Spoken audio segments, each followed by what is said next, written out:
பொம்பளை பிள்ளைங்க வச்சிருக்கிற பெற்றவங்களுக்கெல்லாம் ஒன்னே ஒன்று சொல்லிக்கிறேன். என் பிள்ளைக்கு வந்து நான் அத்தனை பவுன் நகை ஓடணும், இத்தனை பவுன் நகை ஓடணும், சம்பாதிக்கிற காசையெல்லாம் கொண்டு போய் நகையில போட்டு தொலைச்சிடாதீங்க. உண்மையாவே வந்து உங்களோட குழந்தைகளுக்கு ஏதாவது செய்யணும்னு நினைச்சீங்கன்னா ஏதோ ஒரு இடத்துல உங்களால முடிஞ்சது ஒரு சின்ன சைட்டு, ஏதோ ஒரு சின்ன இடமா வாங்கி போட்டு ஒரு 10 வருஷம் 15 வருஷம் அப்படியே விட்டுருங்க. கல்யாணம் தண்ணிக்கு வந்து அந்த இடத்த அப்படியே அவங்க எழுதி கொடுத்துருங்க. அவங்க வாழ்க்கையில அது வந்து அவங்களுக்கு ரொம்பவே கை கொடுக்கும். ஏன் தெரியுமா?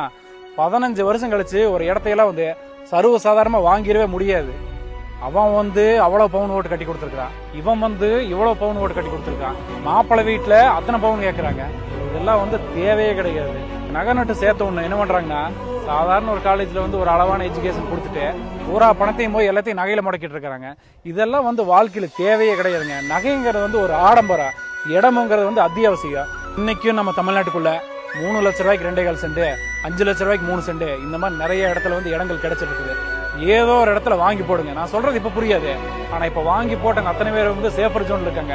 வாங்காதவங்க 15 வருஷம் கழிச்சு உங்களால ஒரு சென்ட் இடத்த கூட வாங்க முடியாது, அந்த அளவுக்கு விலைவாசி கூட ஏறி போயிரு. எனக்கு ஒரு பொன் குழந்தை வரந்து நாளைக்கு நான் அதை கல்யாணம் பண்ணி கொடுக்குற ஸ்டேஜ் வரும்போது நான் வந்து எல்லாத்து மாதிரி இங்க வேறு என் பிள்ளைக்கு நான் 100 பவுன் ஓட்டுருக்கிறேன், இங்க வேறு 500 பவுன் ஓட்டுருக்கிறேன், இந்த மாதிரி பெருமநாயமெல்லாம் பேசிட்டு இருக்க மாட்டேன். என்னால் முடிஞ்ச ஏதாவது சம்பாரிச்சு வச்சு ஏதோ ஒரு இடத்த அவங்களுக்கு எழுதி வச்சிருவேன். அவங்க வாழ்க்கையில வந்து அவங்க கஷ்டப்படாமல் வாழ்ந்துக்குவாங்க. இதை செஞ்சாலே போது, யாரும் வாழ்க்கையில கஷ்டப்படணும்னு அவசியமே கிடையாது.